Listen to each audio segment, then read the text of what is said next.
Whoever's listening, it's liminal writing, where Lee and me, Cess, we pick out some trigger lines or phrases or Hmm. any quote we see from a book or a song or a play, and we do timed writing for 10 minutes, free flow writing, and then we read it out to each other and process. So we're now inviting you to join us and listen to one of our adventures, right? Adventures.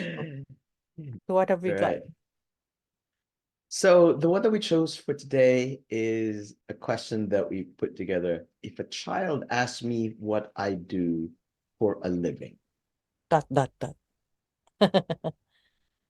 I'll go first. Yes, go ahead. If a child asks me what I do for a living, to say I build cathedrals would be glorious. The mastery of stone, steel, wood, and glass, carving a place where people gather and be in communion with God or their better selves. But I do not. To say I heal people with deftness of hand, astuteness of mind, with a coupling of eye and heart, knowing my way through the body and hearing while it ails. But I do not. I craft conversations where ideas are brokered, connections made where none was thought possible. I hear each person's story and find the strands of similarity, implying a connection and helping them understand that each of us have a universe of good inside of us that we can all be. Very nice. I should borrow that for my CV. All right. And with If you. a child asks me what I do for a living, okay, here are my thoughts. When I joined UNICEF in 2013, Mm, after working in international development for, at that time, maybe 14 years or so, my son sighed in relief. For many years, whenever he was asked what I did for a living, what his mom did for a living, he said he did not know how to explain it. So he would just mm, say, she works for the UN.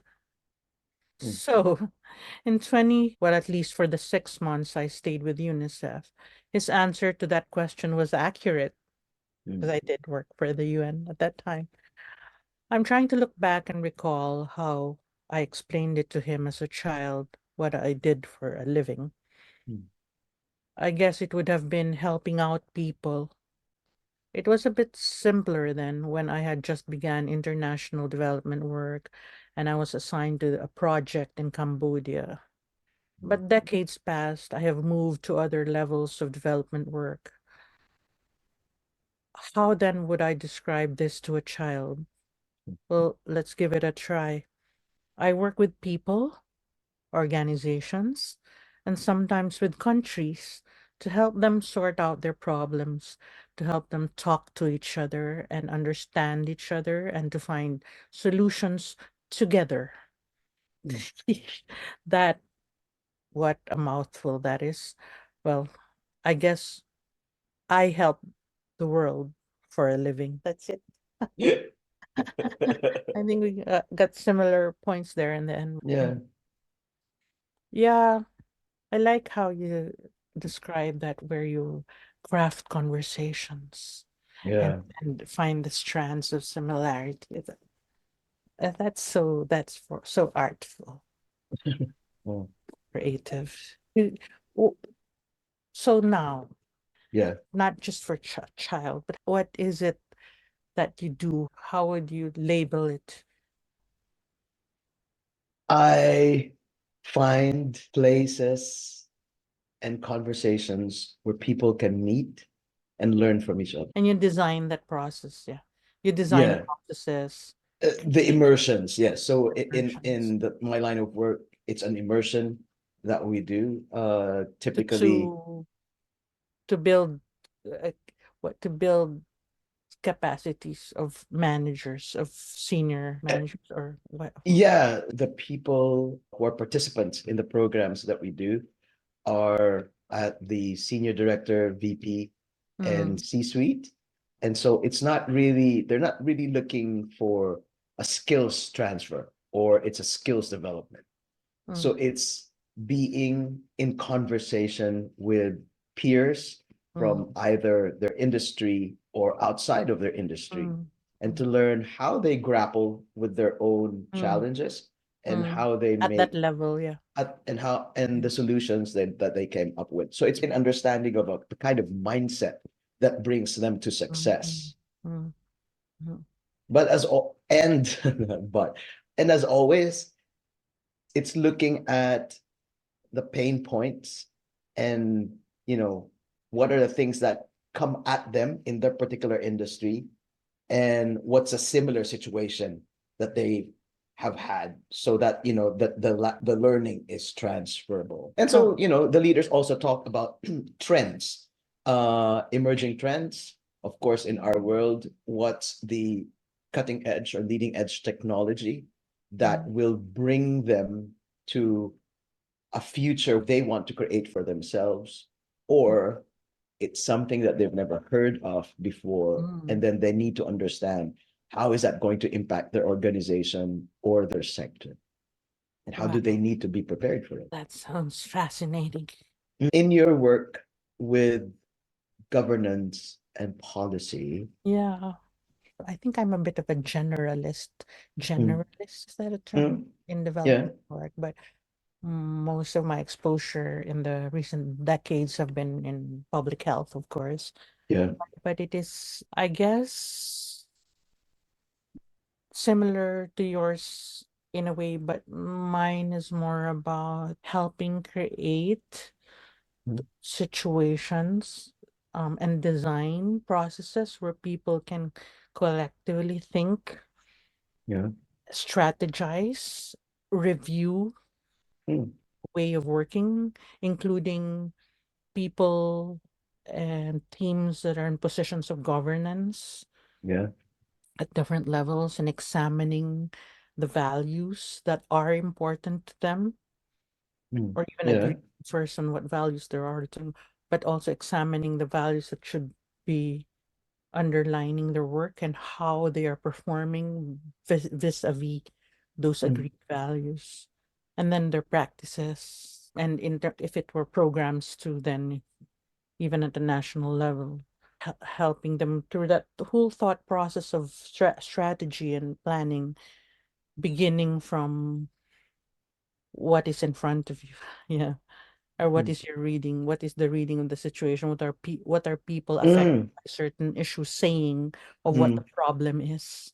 yeah. And drawing out from that what possible solutions could there be. And my specific really strong principle is we should be listening to people on the ground. And it's not always that easy to kind of keep doing that, or push people to keep doing that, Listening. because sometimes what comes out from the ground is kind of not that easy to find solutions for, Yeah. Yeah. or uncomfortable for those who are in management positions, because That's goes very much so. against certain fixed ways of doing, or yeah, it really doesn't have an obvious solution. Mm, So it's yeah. harder to think about. So yeah, I don't know if I can even describe that well, but it is essentially that. And I am put into such different kind of different ways, different opportunities to Mm, make these kinds of things happen. Can be big meetings, can be a meeting of few leaders, yeah. it can be global leaders or regional leaders, leaders in the Asian Pacific, or they can just global organization, or they can just be in one country, or even a Yeah. small organization. So it's all just different levels, but essentially that's, I think, what I have to offer.